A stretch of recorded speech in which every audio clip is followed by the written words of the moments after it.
ಅನಾಮಧೇಯ ವ್ಯಕ್ತಿ ಬಂದು ದೂರು ಕೊಟ್ಟಾಗ ಈ ಬುರುಡೆ ಕತೆ ಹೇಳಿದಾಗ ಅವನೊಬ್ಬ ಸುಳ್ಳ ಅಂತ ಕರೆದ್ರು. ಭೀಮಾ ದೂರು ಕೊಟ್ಟ ಕೂಡಲೇ ಉಪಾಧ್ಯಕ್ಷ ಬಂದು ಪ್ರೆಸ್ ಮೀಟ್ ಮಾಡ್ತಾರೆ. ಅಸ್ಥಿಪಂಜರ ಸಿಕ್ಕ ಕೂಡಲೇ ಮಾಜಿ ಅಧ್ಯಕ್ಷ ಯಾರೋ ಬಂದು ಇವನೊಬ್ಬ ಕಳ್ಳ ಅಂತ ಹೇಳ್ತಾರೆ. ಒಂದು ವೇಳೆ ಏನಾದ್ರೂ ಈ ತನಿಖಾ ವರದಿ ಮುಗಿಯೋದ್ರೊಳಗೆ ಎಲ್ಲಾ ಸತ್ಯಾಸತ್ಯತೆಗಳು ಹೊರಬಂದ್ರೆ ಬಹುಶಃ ಇದೇ ಭೀಮನನ್ನೇ ಕೊಲೆಗಾರ ಅಂತ ಬಿಂಬಿಸೋ ಪ್ರಯತ್ನ ಅಥವಾ ಷಡ್ಯಂತ್ರ ದೊಡ್ಡ ಮಟ್ಟಕ್ಕೆ ನಡೀತಾ ಇದೆಯಾ ಎನ್ನುವ ಪ್ರಶ್ನೆ ಈಗ ಉದ್ಭವವಾಗಿದೆ. ಇನ್ನು ಈ ಒಂದು ಪ್ರಕರಣದ ಸಂದರ್ಭದಲ್ಲಿ ಪದೇ ಪದೇ ಸೌಜನ್ಯ ವಿಚಾರವನ್ನ ಯಾಕೆ ಎತ್ಕೊ ಬರ್ತಾ ಇದ್ದೀರಾ? ಸೌಜನ್ಯ ಜಡ್ಜ್ಮೆಂಟ್ ಕಾಪಿನಲ್ಲಿ ಇರ್ತಕ್ಕಂಥ ವಿಚಾರ ಏನು? ಇವ್ರು ಹೇಳ್ತಾ ಇರ್ತಕ್ಕಂಥ ಸುಳ್ಳೇನು? ಸ್ನೇಹಿತರೆ ನಮಸ್ಕಾರ, ಅನ್ವೇಷಣೆಗೆ ಸ್ವಾಗತ. ನಾನು ನಿಮ್ಮ ಜನಾರ್ದನ್ ಮುದುವತ್ತಿ. ಅನಾಮಧೇಯ ವ್ಯಕ್ತಿ ಬಂದು ಒಂದು ದೂರು ಕೊಟ್ಟಿದ್ದಾರೆ. ಆ ದೂರಿಗೆ ಸರ್ಕಾರ ಕೂಡ SIT ರಚನೆ ಮಾಡಿ ಈಗಾಗಲೇ SIT ಅವರು ತನಿಖೆ ಮಾಡ್ತಾ ಇದ್ದಾರೆ. ತನಿಖೆ ಮಾಡ್ತಾ ಇರತಕ್ಕಂಥ SIT ಅವರಿಗೆ ಉತ್ಖನನ ಮಾಡೋ ವೇಳೆ ಒಂದಷ್ಟು ಕಳೆಬರಗಳು ಸಿಕ್ಕಿದಾವೆ ಅಂತ ಸುದ್ದಿಗಳು ಬಿತ್ತರವಾಗ್ತಾ ಇದಾವೆ. ಸೊ ಈ ಎಲ್ಲಾ ವಿಚಾರಗಳನ್ನ ನಾವು ಒಂದ್ ಕಡೆ ಇಡೋಣ. ಯಾಕಂದ್ರೆ SIT ತನಿಖೆ ಚಾಲ್ತಿಯಲ್ಲಿದೆ. SIT ತನಿಖೆ ಮುಗಿದು ಅವರು ನಿಖರವಾದ ವರದಿಯನ್ನ ಕೊಡೋವರೆಗೂ ಅದ್ರ ಬಗ್ಗೆ ನಾವು ಚರ್ಚೆ ಮಾಡೋದಾಗ್ಲಿ, ನಾವು ಒಂದು ಒಪಿನಿಯನ್ ಕ್ರಿಯೇಟ್ ಮಾಡೋದಾಗ್ಲಿ ತಪ್ಪಾಗುತ್ತೆ. ಆದ್ರೆ ಈಗ ನನಗೆ ಆಶ್ಚರ್ಯ ಅನಿಸ್ತಾ ಇರೋದೇನಪ್ಪಾ ಅಂದ್ರೆ, ಈ ಅನಾಮಧೇಯ ವ್ಯಕ್ತಿ ಬಂದು ದೂರು ಕೊಟ್ಟಾಗ ಇವನೊಬ್ಬ ಸುಳ್ಳ, ಇವನ್ ಕೊಟ್ಟಿರೋ ದೂರೇ ಸುಳ್ಳನ್ನ ಹೇಳ್ತಾ ಇದ್ದಾನೆ. ಆದ್ರೆ ಈಗ ಪರಿಸ್ಥಿತಿ ಏನಾಗಿದೆ ಅಂದ್ರೆ, ಈ ಒಂದು ವ್ಯಕ್ತಿ ತೋರಿಸಿರ್ತಕ್ಕಂಥ ಜಾಗದಲ್ಲಿ ಅಂದ್ರೆ 5ನೇ ಪಾಯಿಂಟ್ 6ನೇ ಪಾಯಿಂಟ್ ಈ ಒಂದು ಪ್ರದೇಶದಲ್ಲಿ ಉತ್ಖನನ ಮಾಡುವಾಗ ಏನೋ ಒಂದಷ್ಟು ಕಳೆಬರಹಗಳು ಸಿಕ್ಕಿದಾವೆ, ಅಸ್ಥಿಪಂಜರ ಸಿಕ್ಕಿದೆ ಅಂತೆಲ್ಲಾನು ಸುದ್ದಿಗಳು ಹರಿದಾಡ್ತಾ ಇದಾವೆ. ಸೊ ಈ ಸಂದರ್ಭದಲ್ಲಿ ಅಲ್ಲಿರ್ತಕ್ಕಂಥ ಗ್ರಾಮ ಪಂಚಾಯತಿಯ ಮಾದಿಯ ಉಪಾಧ್ಯಕ್ಷ ಏನ್ ಹೇಳ್ತಾ ಇದಾರೆ ಅಂದ್ರೆ, ಈ ಒಬ್ಬ ಅನಾಮಧೇಯ ವ್ಯಕ್ತಿ ಯಾರಿದ್ದಾರೆ, ಈತ ಯಾರು ಅಂತ ನಮ್ಗೆ ಗೊತ್ತಾಗಿದೆ. ಸೊ ಈ ವ್ಯಕ್ತಿ ಒಬ್ಬ ದೊಡ್ಡ ನಟೋರಿಯಸ್ ಕಳ್ಳ ಅನ್ನೋ ಮಾತನ್ನ ಹೇಳ್ತಾ ಇದ್ದಾರೆ. ಇನ್ನ ಈ ಗ್ರಾಮ ಪಂಚಾಯತಿ ಅಧ್ಯಕ್ಷ ಏನ್ ಆರೋಪ ಮಾಡ್ತಾ ಇದ್ದಾನೆ, ಈ ಒಂದು ಆರೋಪವನ್ನೇ ಇಟ್ಕೊಂಡು ಅದಕ್ಕೆ FIR ಕಾಪಿ ಇದೆಯಾ ಅಥವಾ ಅದೇನೋ ರಿಜಿಸ್ಟರ್ ಆಗಿದೆಯಾ ಅನ್ನೋದನ್ನ ಯಾವುದನ್ನು ನೋಡದೆ ಅವನು ಹೇಳಿರ್ತಕ್ಕಂಥ ಅದೇ ವಿಚಾರವನ್ನೇ ಇಟ್ಕೊಂಡು ದೊಡ್ಡ ದೊಡ್ಡ ಚಾನೆಲ್ಗಳು ಕೂಡ ಜೋರಾಗಿ ಚರ್ಚೆ ಮಾಡ್ತಾ ಇದ್ದಾವೆ. ಅದು ದೊಡ್ಡ ಮಟ್ಟಕ್ಕೆ ಚರ್ಚೆ ಮಾಡ್ತಾ ಇದ್ದಾವೆ. ಹೆಣಗಳ ಮೇಲೆ ಇರ್ತಕ್ಕಂಥ ಚಿನ್ನವನ್ನ ಕದ್ದು ಮಾರಾಟ ಮಾಡ್ತಾ ಇದ್ದ ಅಂತ ಸಂದರ್ಭದಲ್ಲಿ ಸಿಕ್ಕಿಬಿದ್ದ, ಹಂಗಾಗಿ ನಾವು ಅವನ್ನ ವಜಾ ಮಾಡಿದ್ವಿ ಅಂತ ಗ್ರಾಮ ಪಂಚಾಯಿತಿಯ ಮಾಜಿ ಅಧ್ಯಕ್ಷ ಹೇಳಿರೋದು. ಅಂದ್ರೆ ಹೆಣಗಳ ಮೇಲೆ ಇರ್ತಕ್ಕಂಥ ಚಿನ್ನವನ್ನ ಇವನು ಕದ್ದು ಮಾರಾಟ ಮಾಡ್ತಾ ಇದ್ದ ಅಂತ ಹೇಳ್ತಾ ಇರೋರು ಪರೋಕ್ಷವಾಗಿಯೇ ಈ ಜಾಗದಲ್ಲಿ ಹೆಣಗಳು ಬೀಳ್ತಾ ಇದ್ವು ಅನ್ನೋದನ್ನ ಒಪ್ಕೊಳ್ತಾ ಇದ್ದಾರೆ. ಈ ವಿಚಾರವನ್ನ ಯಾರು ಪ್ರಸ್ತಾಪ ಮಾಡ್ತಾ ಇಲ್ಲ. ಎಲ್ಲಿ ಹೆಣಗಳೇ ಬೀಳಿಲ್ಲ, ಎಲ್ಲಿ ಬುರುಡೆಗಳೇ ಇಲ್ಲ, ಎಲ್ಲಿ ಅಸ್ಥಿಪಂಜರಗಳೇ ಇಲ್ಲ ಅಂತ ವಾದ ಮಾಡ್ಕೊಂಡ್ ಬಂದ್ರು. ಭೀಮ ಹೇಳ್ತಾ ಇರೋದ್ರೆಲ್ಲ ಸುಳ್ಳು ಅಂತ ಹೇಳ್ಕೊಂಡ್ ಬಂದ್ರು. ಅವರು ಈಗ ಇದೇ ಭೀಮ ಹೆಣಗಳ ಮೇಲೆ ಇರ್ತಕ್ಕಂಥ ಚಿನ್ನವನ್ನ ಕದ್ದು ಮಾರಾಟ ಮಾಡ್ತಾ ಇದ್ದ ಅಂತ ಹೇಳ್ತಾ ಇದ್ದಾರೆ. ಅಷ್ಟೇ ಅಲ್ಲ, ಇಲ್ಲಿ ಹೆಣಗಳು ಬೀಳ್ತಾ ಇದ್ವು ಅನ್ನೋದನ್ನ ಪರೋಕ್ಷವಾಗಿ ಅವರೇ ಒಪ್ಕೊಳ್ತಾ ಇದ್ದಾರೆ. ಸೊ ಇದರಲ್ಲಿ ಭೀಮ ಅನ್ನೋ ವ್ಯಕ್ತಿ ಏನು ಚಿನ್ನ ಕದ್ದಿದ್ದಾನೆ, ಹೆಣಗಳ ಮೇಲೆ ಇರ್ತಕ್ಕಂಥ ಚಿನ್ನದ ಸರಗಳನ್ನ ಅಥವಾ ಓಲೆಗಳನ್ನ ಕದ್ದಿದ್ದಾನೆ ಅಂತ ಹೇಳ್ತಾ ಇದ್ದಾರೆ. ಈ ಒಂದು ಆರೋಪಕ್ಕೆ ಪೊಲೀಸರು ಏನಾದ್ರು FIR ಮಾಡಿದಾರ, ದೂರು ದಾಖಲಾಗಿದೆಯಾ, ಏನಾದ್ರೂ ಕದ್ದಿರ್ತಕ್ಕಂಥ ಚಿನ್ನ ಏನಿದೆ ಆ ಚಿನ್ನವನ್ನ ರಿಕವರಿ ಮಾಡಿದಾರ, ರಿಕವರಿ ಮಾಡಿರ್ತಕ್ಕಂಥ ಚಿನ್ನವನ್ನ ಭೀಮ ಯಾವ ಹೆಣದಿಂದ ತೆಗೆದಿದ್ನೋ ಆ ಹೆಣದ ಸಂಬಂಧಪಟ್ಟ ವ್ಯಕ್ತಿಗಳಿಗೆ, ಅವರ ಮನೆಯವರಿಗೆ ಆ ಚಿನ್ನವನ್ನ ವಾಪಸ್ ಕೊಟ್ಟಿದಾರ. ಇವೆಲ್ಲ ಚರ್ಚೆಗಳು ಶುರುವಾಗುತ್ತೆ. ಬರೀ ಆರೋಪ ಮಾಡಿದ್ರೆ ಸಾಲದು, ಆ ಆರೋಪಕ್ಕೆ ಸಂಬಂಧಪಟ್ಟಂತೆ ಉದ್ಭವ ಆಗೋ ಪ್ರತಿಯೊಂದು ಪ್ರಶ್ನೆಗೂ ಕೂಡ ಇವತ್ತು ಯಾರ್ಯಾರು ಅವನು ಕಳ್ಳ ಅಂತ ಚರ್ಚೆ ಮಾಡ್ತಾ ಇದ್ದೀರೋ ನೀವೆಲ್ಲ ಕೂಡ ಉತ್ತರ ಕೊಡಬೇಕಾಗುತ್ತೆ.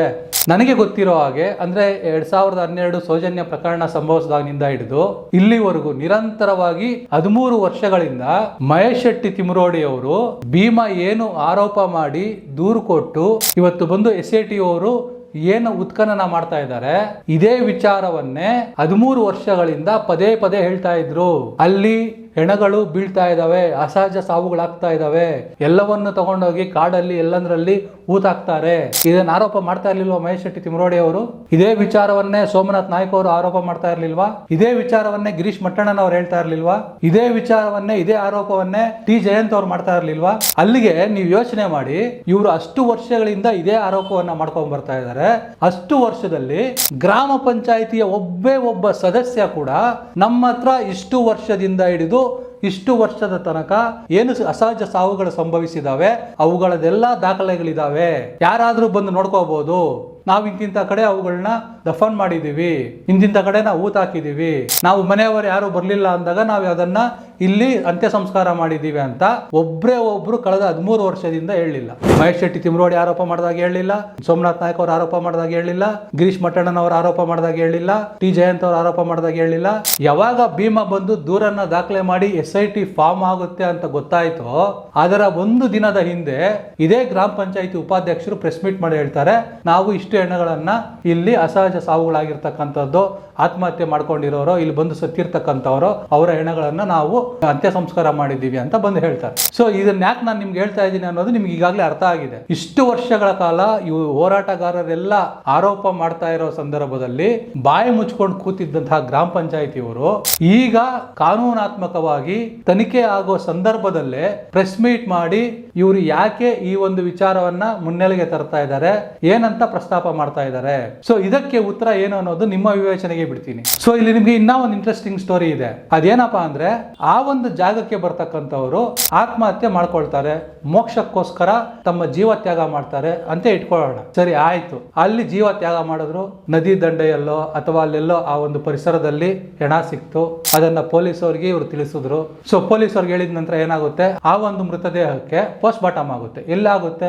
ಬೆಳ್ತಂಗಡಿಯಲ್ಲಿ ಮಾಡ್ತಾರೆ. ಸೊ ಬೆಳ್ತಂಗಡಿಯಲ್ಲಿ ಸರ್ಕಾರಿ ಆಸ್ಪತ್ರೆ ಇದೆ, ಅಲ್ಲಿ ಮಾಡ್ತಾರೆ. ಇಲ್ಲಿಂದ ಅಂದ್ರೆ ಯಾವ ಜಾಗದಲ್ಲಿ ಈಗ ಬುರುಡೆಗಳು ಸಿಗ್ತಾ ಇದಾವೆ ಅಂತ ಹೇಳ್ತಾ ಇದಾರೋ ಆ ಒಂದು ಜಾಗದಿಂದ ಆ ಒಂದು ಪರಿಸರ ಪ್ರಾಂತ್ಯದಲ್ಲಿ ಸಿಕ್ಕಿರ್ತಕ್ಕಂಥ ಹೆಣವನ್ನ, ಮೃತದೇಹವನ್ನ ಬೆಳ್ತಂಗಡಿವರೆಗೂ ತಗೊಂಡೋಗಿ, ಅಂದ್ರೆ 14-15 ಕಿಲೋಮೀಟರ್ ತಗೊಂಡೋಗಿ ಅಲ್ಲಿ ಅದಕ್ಕೆ ಪೋಸ್ಟ್ ಮಾರ್ಟಮ್ ಮಾಡಿ ಅಲ್ಲೇ 4-5 ದಿನಗಳ ಕಾಲ ಇಟ್ಟು, ಯಾರು ಮನೆಯವರು ಬಂದಿಲ್ಲ, ಕ್ಲೈಮ್ ಮಾಡ್ಕೊಳ್ಳಕ್ಕೆ ಯಾರು ಬರ್ತಾ ಇಲ್ಲ, 1 ತಿಂಗಳು 15 ದಿವಸನ ಕಾದು ಯಾರು ಬರ್ಲಿಲ್ಲ ಅಂದಾಗ ಮತ್ತೆ ಬೆಳ್ತಂಗಡಿ ಸರ್ಕಾರಿ ಆಸ್ಪತ್ರೆಯಲ್ಲಿ ಫ್ರೀಸರ್ ಅಲ್ಲಿ ಇಟ್ಟಿರ್ತಕ್ಕಂಥ ಹೆಣವನ್ನ ಮತ್ತೆ ವಾಪಸ್ ತಗೊಂಡ್ಬಂದು ಸರ್ಕಾರಿ ಜಾಗದ ಪ್ರಾಂತ್ಯದಲ್ಲಿ, ಅರಣ್ಯ ಪ್ರಾಂತ್ಯದಲ್ಲಿ ಊತಾಕ್ತಾ ಇದ್ರ. ಈ ಒಂದು ಪ್ರಶ್ನೆಗೆ ಉತ್ತರ ಯಾರು ಕೊಡ್ಬೇಕು ಅಂದ್ರೆ, ಯಾರು ಪ್ರೆಸ್ ಮೀಟ್ ಮಾಡಿದ್ರಲ್ಲ ಉಪಾಧ್ಯಕ್ಷರು, ನಾವು ಇಲ್ಲೇ ಊತ ಹಾಕಿದೀವಿ, ಅಲ್ಲಿ ಊತ ಹಾಕಿದೀವಿ ಅಂತ, ಅವರು ಇದಕ್ಕೆ ಸ್ಪಷ್ಟವಾದ ಉತ್ತರ ಕೊಡಬೇಕು. ಸೊ ಈ ಎಲ್ಲಾ ವಿಚಾರಗಳನ್ನ SIT ಅವರು ಕೂಲಂಕುಷವಾಗಿ ತನಿಖೆ ಮಾಡಿ ವರದಿ ಕೊಡುವವರೆಗೂ ಯಾವ ಮಾಧ್ಯಮಗಳಲ್ಲಿ ಬಿತ್ತರವಾಗುವ ಯಾವ ಸುದ್ದಿಗಳನ್ನು ಕೂಡ ನೀವು ನಂಬೋಕ್ ಹೋಗ್ಬೇಡಿ. ನಾನು ಯಾಕೆ ಈ ಮಾತು ಹೇಳ್ತಾ ಇದ್ದೀನಿ ಅಂದ್ರೆ, ಇದೇ ಸೌಜನ್ಯ ವಿಚಾರದಲ್ಲಿ ಇವತ್ತು ಮತ್ತೆ ಇನ್ನ ಒಂದು ವರ್ಷ ಶುರು ಹಚ್ಕೊಂಡಿದ್ದಾರೆ. ಅವ್ರು ಯಾರು ಅಂತ ನಿಮ್ಗೆಲ್ರಿಗೂ ಗೊತ್ತಿದೆ. ಥ್ರೆಡ್ ಬೇರ್ ಇನ್ವೆಸ್ಟಿಗೇಷನ್ ಮಾಡಿದ ಜರ್ನಲಿಸ್ಟ್ ಅವ್ರು ಹೇಳ್ತಾರೆ, ಸೌಜನ್ಯ ಪ್ರಕರಣದಲ್ಲಿ ಸಂತೋಷ್ ರಾವ್ನ ಬಿಡುಗಡೆ ಮಾಡೋದಕ್ಕೆ ಸೌಜನ್ಯ ಮನೆಯವರು, ಇನ್ಕ್ಲೂಡಿಂಗ್ ಸೌಜನ್ಯ ಅವರ ತಾಯಿಯವರಾದ ಕುಸುಮಾವತಿ ಅವರು ಕೂಡ ಇನ್ವಾಲ್ವ್ ಆಗಿದ್ರು. ಆರೋಪಿಗಳ ಪರ ಅತ್ಯಾಚಾರಕ್ಕೆ ಒಳಪಟ್ಟ ಮನೆಯವರೇ ಇನ್ವಾಲ್ವ್ ಆಗಿ ಯಾರು ಈ ಕೃತ್ಯ ಎಸಗಿದ್ದಾರೆ ಅವರನ್ನೇ ಬಿಡುಗಡೆ ಮಾಡಬೇಕು ಅಂತ ನಿಂತ್ಕೊಂಡಿದ್ರು. ಹಾಗಾಗಿ ಸೌಜನ್ಯ ಪ್ರಕರಣದಲ್ಲಿ ನ್ಯಾಯ ಸಿಗಲಿಲ್ಲ, ಆರೋಪಿ ಖುಲಾಸೆಯಾದ ಅಂತ ಹೇಳ್ತಾರೆ. ನಿಜಕ್ಕೂ ಹೇಳ್ತೀನಿ, ಈ ವಿಚಾರಕ್ಕೆ ಸಂಬಂಧಪಟ್ಟಂತೆ ಅವ್ರು ಮಾಡ್ತಾ ಇರೋ ಅಲಿಗೇಷನ್ ಅತಿ ದೊಡ್ಡದಾದ ಅಲಿಗೇಷನ್. ಯಾಕೆ ಅಂದ್ರೆ ಅವ್ರು ಏನ್ ಹೇಳ್ತಾ ಇದ್ದಾರೆ ಅದಕ್ಕೆ ಸಂಬಂಧಪಟ್ಟ ದಾಖಲೆಗಳನ್ನು ಏನಾದ್ರೂ ಅವರು ಕೊಟ್ಟಿದಾರಾ, ಅಥವಾ ಅವರು ಥ್ರೆಡ್ ಬೇರ್ ಇನ್ವೆಸ್ಟಿಗೇಷನ್ ಮಾಡಿದ ವರದಿಗಳನ್ನ ಸಬ್ಮಿಟ್ ಮಾಡಿದಾರ, ಇವಳ ಬಗ್ಗೆ ಯಾರಿಗೂ ಗೊತ್ತಿಲ್ಲ. ಸೌಜನ್ಯ ಮನೆಯವರೇ ಸಂತೋಷ್ ರಾವ್ನ ಬಿಡುಗಡೆ ಮಾಡಬೇಕು ಅಂತ ಮೊದಲೇ ಪ್ಲಾನ್ ಮಾಡಿದ್ರೆ, ನೀವು ಥ್ರೆಡ್ ಬೇರ್ ಇನ್ವೆಸ್ಟಿಗೇಷನ್ ಮಾಡಿದ್ರಲ್ಲ ಅದರ ವರದಿಯನ್ನ ಕೋರ್ಟ್ ಮುಂದೆ ಸಬ್ಮಿಟ್ ಮಾಡಿ ಯಾಕೆ ಅಪರಾಧಿಗೆ ಶಿಕ್ಷೆ ಆಗೋ ರೀತಿ ಮಾಡಲಿಲ್ಲ ನೀವು ಅಂದ್ರೆ ಅಜಿತ್ ಅವರು, ಆಂಕರ್ ಅಜಿತ್ ಅವರು ಕೊಟ್ಟಿರ್ತಕ್ಕಂಥ ವಿವರಣೆಗೆ ಕೇಳ್ತಾ ಇರ್ತಕ್ಕಂಥ ಪ್ರಶ್ನೆಗಳು. ಸೊ ಈ ಒಂದು ಜಡ್ಜ್ಮೆಂಟ್ ಕಾಪಿನ ನಾನು ಡೌಟ್ ಆಗಿ ಮತ್ತೆ ತರಿಸ್ಕೊಂಡೆ. ನಾನು ಮತ್ತೆ ನಿನ್ನೆ ಈ ಒಂದು ಜಡ್ಜ್ಮೆಂಟ್ ಕಾಪಿನ ತರಿಸ್ಕೊಂಡು ಸ್ಟಾರ್ಟಿಂಗ್ ಇಂದ ಎಂಡಿಂಗ್ ವರೆಗೂ 2 ಸರಿ ಓದಿದೆ. ಸಾಕ್ಷ್ಯಾಧಾರಗಳ ಕೊರತೆಯಿಂದ ಸಂತೋಷ್ ರಾವ್ ಖುಲಾಸೆ ಆಗಿಲ್ಲ, ಸೌಜನ್ಯ ಪ್ರಕರಣಕ್ಕೂ ಸಂತೋಷ್ ರಾವ್ಗೂ ಸಂಬಂಧವೇ ಇಲ್ಲ, ಕ್ಲಿಯರ್ ಕಟ್ ಆಗಿ ಹೇಳಿದ್ದಾರೆ. ಇದೇ ಸೌಜನ್ಯ ಪ್ರಕರಣದಲ್ಲಿ ಒಂದು 3 ಜನರ ಮೇಲೆ ಆರೋಪ ಮಾಡಿರ್ತಾರೆ. ಆ ಆರೋಪಿತರು ಕೂಡ ತನಿಖೆಗೆ ಒಳಪಟ್ಟು ಅವ್ರಿಗೂ ಇದಕ್ಕೆ ಸಂಬಂಧ ಇಲ್ಲ ಅನ್ನೋ ಕ್ಲೀನ್ ಚಿಟ್ ಬಂದಿರುತ್ತೆ ಅಂತ ಕೆಲವೊಂದು ವರದಿಗಾರರು, ದೊಡ್ಡ ದೊಡ್ಡ ಚಾನೆಲ್ ಅಲ್ಲಿ ಕೂತಿರ್ತಕ್ಕಂಥ ಆಂಕರ್ಗಳು ಮಾತಾಡ್ತಾರೆ. ಬಟ್ ಜಡ್ಜ್ಮೆಂಟ್ ಕಾಪಿ ಇದೆಯಲ್ಲ ಸೌಜನ್ಯದು, ಆ ಜಡ್ಜ್ಮೆಂಟ್ ಕಾಪಿನಲ್ಲಿ 137ನೇ ನಂಬರ್, ಈ 137ನೇ ಪಾಯಿಂಟ್ ಅಲ್ಲಿ ಏನ್ ಹೇಳಿದ್ದಾರೆ ಅಂದ್ರೆ, ಯಾರ ಮೇಲೆ ಆರೋಪ ಕೇಳಿ ಬಂದಿತ್ತೋ ಅವರಿಗೆ ತನಿಖಾಧಿಕಾರಿಗಳು ಸಮನ್ಸ್ ಕೊಟ್ಟಾಗ ಅವರನ್ನ ತನಿಖೆ ಮಾಡಬಾರ್ದು ಅಂತ ಆ ಸಮನ್ಸ್ ಏನಿದೆ ಆ ಸಮನ್ಸ್ ಅನ್ನೇ ಹೈಕೋರ್ಟ್ಗೆ ಹೋಗಿ ಕ್ವಾಶ್ ಮಾಡಿಸಿರ್ತಾರೆ. ಹಾಗಾಗಿ ಅವರನ್ನ ತನಿಖೆ ಮಾಡೋಕೆ ತನಿಖಾಧಿಕಾರಿಗಳಿಂದ ಸಾಧ್ಯ ಆಗಿರೋದಿಲ್ಲ. ಸೊ ಈ ಪಾಯಿಂಟ್ ಸೌಜನ್ಯ ಪ್ರಕರಣದಲ್ಲಿ ಏನು ಜಡ್ಜ್ಮೆಂಟ್ ಹೊರಬಿದ್ದಿದೆ, ನ್ಯಾಯಾಲಯದಲ್ಲಿ ಜಡ್ಜ್ ಏನ್ ತೀರ್ಪು ಕೊಟ್ಟಿದ್ದಾರೆ ಆ ತೀರ್ಪಿನಲ್ಲಿ 137ನೇ ನಂಬರ್ ಪಾಯಿಂಟ್ ಅಲ್ಲಿ ಕ್ಲಿಯರ್ ಕಟ್ ಆಗಿ ಎಕ್ಸ್ಪ್ಲೈನ್ ಮಾಡಿದ್ದಾರೆ. ಈ ಒಂದು ವಿಚಾರನ ಸ್ಪಷ್ಟವಾಗಿ ಇವರು ಉಲ್ಲೇಖ ಮಾಡ್ತಾರ. ಕೇವಲ ಇಷ್ಟೇ ಅಲ್ಲ, ಈ ಒಂದು ಪ್ರಕರಣದಲ್ಲಿ CCTV ಕ್ಯಾಮ್ರಾ ಇತ್ತು, ಆದರೆ ಅದರ ವಿಡಿಯೋಗಳನ್ನ, ಅದರ ಫುಟೇಜ್ ಅನ್ನ ರಿಕವರಿ ಮಾಡಿಲ್ಲ. ಯಾಕೆ ಮಾಡಲಿಲ್ಲ, ಏನು ಮಾಡಲಿಲ್ಲ, ಇದರ ಬಗ್ಗೆ ಯಾವುದೇ ಆದಂತಹ ಉತ್ತರವನ್ನ IO ಕೊಟ್ಟಿಲ್ಲ, ಅಂದ್ರೆ ತನಿಖಾಧಿಕಾರಿ ಇನ್ವೆಸ್ಟಿಗೇಷನ್ ಆಫೀಸರ್ ನೀಡಿಲ್ಲ. ಸೊ ಇಲ್ಲಿ ಲೋಪ ಆಗಿದೆ. ಇದನ್ನ ಕ್ಲಿಯರ್ ಕಟ್ ಆಗಿ ಜಡ್ಜ್ಮೆಂಟ್ ಕಾಪಿನಲ್ಲಿ ಉಲ್ಲೇಖ ಮಾಡಿದ್ದಾರೆ. ಆದ್ರೆ ಇವ್ರು ಹೇಳೋದು ಅಲ್ಲಿ CCTVನೇ ಇರ್ಲಿಲ್ಲ, ಆ ಭಾಗದಲ್ಲಿ CCTV ಕ್ಯಾಮ್ರಾನೇ ಇರ್ಲಿಲ್ಲ. ಅಲ್ಲಿ ಎಲ್ಲೋ ಒಂದಿತ್ತು. ಈ ಕಥೆಗಳನ್ನ ಪದೇ ಪದೇ ಹೇಳ್ತಾರೆ. ಅಲ್ಲಿ ಜಡ್ಜ್ ಮುಂದ್ಗಡೆ ಇದೇ ತನಿಖಾಧಿಕಾರಿ ಹೇಳ್ತಾರೆ, ಹೌದು ಅಲ್ಲಿತ್ತು, ನಾವಾದ್ರೆ ರಿಕವರಿ ಮಾಡಿರ್ಲಿಲ್ಲ ಅಂತ ಒಪ್ಕೊಂಡಿದ್ದಾರೆ. ಈ ಮಾಧ್ಯಮಗಳಲ್ಲಿ ಬಿತ್ತರಿಸೋದು ಅಲ್ಲಿ CCTV ಫುಟೇಜೇ ಇರ್ಲಿಲ್ಲ ಅಂದ್ರೆ ಜಡ್ಜ್ಮೆಂಟ್ ಕಾಪಿಯಲ್ಲಿ ಏನಿದೆ ಅದು ನಿಜ ಅಲ್ಲ. ಕೋರ್ಟ್ ಅಲ್ಲಿ ಕ್ರಾಸ್ ಎಕ್ಸಾಮಿನೇಷನ್ ವೇಳೆ ಅಧಿಕಾರಿಗಳಾಗಿರ್ಬೋದು, ತನಿಖಾಧಿಕಾರಿಗಳಾಗಿರ್ಬೋದು, FSL ತಜ್ಞರಾಗಿರ್ಬೋದು ಅಥವಾ ಸಾಕ್ಷಿದಾರರಾಗಿರ್ಬೋದು, ಇವರೆಲ್ಲ ಏನೇನು ಸ್ಟೇಟ್ಮೆಂಟ್ ಕೊಟ್ಟಿದ್ದಾರೆ, ಇವರೆಲ್ಲ ಏನೇನು ಕೋರ್ಟ್ ಮುಂದೆ ಹೇಳಿದ್ದಾರೆ, ಇವ್ಯಾವು ನಿಜ ಅಲ್ಲ. ಅಧಿಕೃತವಾಗಿರ್ತಕ್ಕಂಥ ಕೋರ್ಟ್ನ ತೀರ್ಪು ನಿಜ ಅಲ್ಲ. ಮಾಧ್ಯಮಗಳಲ್ಲಿ ಇವ್ರು ಏನು ಊಹೆ ಮಾಡಿಕೊಂಡು ಪ್ರಸಾರ ಮಾಡ್ತಾರೆ ಸುದ್ದಿಗಳು, ಅದು ಮಾತ್ರ ನಿಜ. ಇದೇ ಕಾರಣಕ್ಕೆ ನಾನು ಹೇಳ್ತೀನಿ, ಈ ಮಾಧ್ಯಮಗಳಲ್ಲಿ ಬಿತ್ತರವಾಗುವ ಸೌಜನ್ಯ ಪ್ರಕರಣ ಹಾಗೂ ಈ ಭೀಮನ ಪ್ರಕರಣದಲ್ಲಿ ಅವರು ತೋರಿಸ್ತಕ್ಕಂಥ ಸುದ್ದಿಗಳನ್ನ ಯಾರು 100ಕ್ಕೆ 100 ನಂಬೋಕೆ ಹೋಗಬೇಡಿ. ಅದೇ ಸತ್ಯ, ಅದೇ ಫೈನಲ್ ಅಂತ ಯಾರೂ ನಂಬೇಡಿ. ಯಾಕಂದ್ರೆ ಅವ್ರು ಯಾರಿಗೂ ಇದರ ಗ್ರೌಂಡ್ ರಿಯಾಲಿಟಿ ಗೊತ್ತಿಲ್ಲ. ಅವ್ರು ಯಾರು ಈ ಜಡ್ಜ್ಮೆಂಟ್ ಕಾಪಿಗಳು ನೋಡಿಲ್ಲ, ಚಾರ್ಜ್ ಶೀಟ್ಗಳಲ್ಲಿ ಏನಾಗಿದ್ದಾವೆ ಗೊತ್ತಿಲ್ಲ.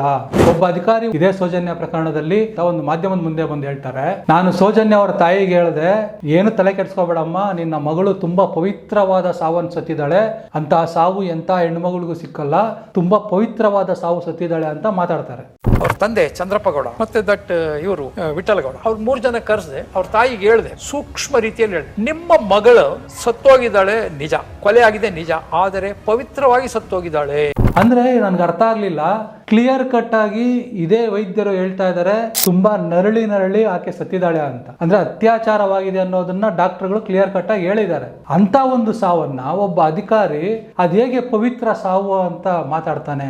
ಅದು ಮಾಧ್ಯಮದಲ್ಲಿ ಕುಂತು ಆಲೋಚನೆ ಮಾಡಿ. ನಾನು ಯಾಕೆ ಈ ಮಾಧ್ಯಮಗಳಲ್ಲಿ ಪರ್ಟಿಕ್ಯುಲರ್ ಆಗಿ ಸೌಜನ್ಯ ಹಾಗೂ ಈ ಭೀಮನ ಪ್ರಕರಣದಲ್ಲಿ ತೋರಿಸೋ ವಿಚಾರಗಳನ್ನ ನಂಬಬೇಡಿ ಅಂತ ಯಾಕೆ ಹೇಳ್ತಾ ಇದ್ದೀನಿ ಅಂದ್ರೆ ಇದೇ ಕಾರಣಕ್ಕೆ. ನಾನೇನು ಸುಮ್ನೆ ಹೇಳ್ತಾ ಇಲ್ಲ. ದಾಖಲೆಗಳೇನಿದಾವೆ, ಇವರೆಲ್ಲ ಏನೇನ್ ತೋರಿಸ್ತಾ ಇದ್ದಾರೆ, ಇಲ್ಲಿ ಏನೇನ್ ಆಗ್ತಾ ಇದೆ ಗ್ರೌಂಡ್ ರಿಯಾಲಿಟಿ, ಅದನ್ನ ಮಾತ್ರನೇ ಹೇಳ್ತಾ ಇದ್ದೀನಿ. ಸೊ ಈಗಾಗಲೇ ಈ ವಿಚಾರಗಳೆಲ್ಲವನ್ನು ಕೂಡ ನಾನು ಈ ಹಿಂದೆ 1 ವರ್ಷದಿಂದನೇ ಎಲ್ಲವನ್ನೂ ಹೇಳಿದ್ದೀನಿ. ಈಗ ಮತ್ತೆ ಯಾಕೆ ಹೇಳ್ತಾ ಇದ್ದೀನಿ ಅಂದ್ರೆ, ಈಗ ಆಗ್ತಾ ಇರೋ ಬೆಳವಣಿಗೆಗಳ ಮಧ್ಯೆ ಮತ್ತೆ ಈ ವಿಚಾರಗಳನ್ನ, ಹಳೆ ಸುದ್ದಿಗಳನ್ನ, ಹಳೆ ಸುಳ್ಳುಗಳನ್ನೇ ಇವರು ಪದೇ ಪದೇ ಪುನರಾವರ್ತನೆ ಮಾಡ್ತಾ ಇದ್ದಾರೆ. ಅದೇ ಕಾರಣಕ್ಕೆ ಇದರ ಬಗ್ಗೆ ಮತ್ತೊಂದು ಸಾರಿ ಕ್ಲಾರಿಟಿ ಕೊಡ್ತಾ ಇದ್ದೀನಿ. ಇವ್ರು ಯಾರು ಜಡ್ಜ್ಮೆಂಟ್ ಕಾಪಿ ಓದಿಲ್ಲ, ಇವ್ರು ಯಾರಿಗೂ ಆ ಪ್ರಕರಣದ ಆಳ ಅಗಳ ಗೊತ್ತಿಲ್ಲ. ನನಗೆಲ್ಲವೂ ಗೊತ್ತಿದ್ಯಾ ಅಂತ ಹೇಳ್ತಾ ಇರೋ ವ್ಯಕ್ತಿ ಕೂಡ ಸತ್ಯದ ಪರವಾಗಿಲ್ಲ. ಸೌಜನ್ಯಗೆ ನ್ಯಾಯ ಸಿಗಬೇಕು ಅಂತೇನಿಲ್ಲ. ಅವರಿಗೆ ಸೌಜನ್ಯ ವಿಚಾರ ಆಗಿರ್ಬೋದು, ಈಗ ಆಗ್ತಾ ಇರತಕ್ಕಂಥ ಉತ್ಖನನ ವಿಚಾರ ಆಗಿರ್ಬೋದು, ಇಡೀ ರಾಜ್ಯ ದೇಶವೇ ನೋಡ್ತಾ ಇರೋದ್ರಿಂದ ಅದ್ರ ಬಗ್ಗೆ ಇಂಟ್ರೆಸ್ಟಿಂಗ್ ಆಗಿದ್ದಾರೆ ವಿನಃ ಅಲ್ಲಿ ಸತ್ಯಕ್ಕೋಸ್ಕರ ಹೋರಾಟ ಮಾಡ್ತಾ ಇರತಕ್ಕಂಥ ಯಾರು ಸೌಜನ್ಯ ಪರ ಹೋರಾಟಗಾರರಿದ್ದಾರೆ ಅವರ ಪರವಾಗಿ ಯಾರು ಇಲ್ಲ, ಯಾವ ಮಾಧ್ಯಮಗಳು ಇಲ್ಲ. ಇದು ಕ್ಲಿಯರ್ ಕಟ್. ಸೊ ನಾನು ಈ ವಿಚಾರದಲ್ಲಿ ಪದೇ ಪದೇ ಏನು ಹೇಳಕ್ ಹೋಗಲ್ಲ. SIT ತನಿಖೆ ಆಗ್ತಾ ಇದೆ, ತನಿಖೆ ಕಂಪ್ಲೀಟ್ ಆಗ್ಲಿ. ಅವರು ಯಾವ ಆಂಗಲ್ ಇಂದ ತನಿಖೆ ಮಾಡಬೇಕು ಅಂತ ಅವ್ರಿಗೆ ಅನಿಸ್ತಾ ಇದೆಯೋ, ಯಾವ ರೀತಿ ತನಿಖೆ ಮಾಡಿದ್ರೆ ಏನೇನು ವಿಚಾರಗಳು ಹೊರಬರುತ್ತೆ, ಯಾರನ್ನ ತನಿಖೆ ಮಾಡಿದ್ರೆ ವಿಚಾರಗಳು ಹೊರಬರುತ್ತೆ, ಇದರ ಹಿಂದಿನ ಸತ್ಯಾಸತ್ಯತೆಗಳೇನು ಎಲ್ಲವನ್ನೂ ಅವರು ಹೊರಗಡೆ ತರ್ತಾರೆ. ಆ ಒಂದು ನಂಬಿಕೆ ಇದೆ. ಇನ್ನು ಈ ವಿಚಾರದ ಬಗ್ಗೆ ನಿಮ್ಮ ಅನಿಸಿಕೆ ಏನು ಅನ್ನೋದನ್ನ ಕಮೆಂಟ್ ಮಾಡಿ ತಿಳಿಸಿ. ಮತ್ತೊಂದು ಇಂಟ್ರೆಸ್ಟಿಂಗ್ ಸ್ಟೋರಿ ಜೊತೆ ಆದಷ್ಟು ಬೇಗ ನಿಮ್ಮ ಮುಂದೆ ಬರ್ತೀನಿ. ಅಲ್ಲಿವರೆಗೂ ಕೀಪ್ ವಾಚಿಂಗ್ ಅನ್ವೇಷಣೆ.